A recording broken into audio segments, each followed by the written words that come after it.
Men Abdumo'minov Bunyodbek, Jizzax viloyati Zafarobod tumani Zolizor mahallasida yashayman. Ishsiz yoshlarga ajratilgan yerdan 1 gektar oldim. Jizzax viloyatimiz hokimi tavsiyasi bilan o'sha ajratilgan 1 gektar yerga g'alla ekdim.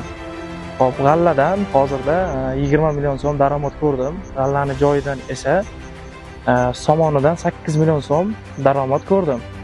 G'allani yerini yig'ishtirib olib, hozirda qovun ekspert bo'lib qovun ekdim. Xudo xohlasa, eksport bo'lib qovundan 30-40 million daromad olishni rejalashtiryapman.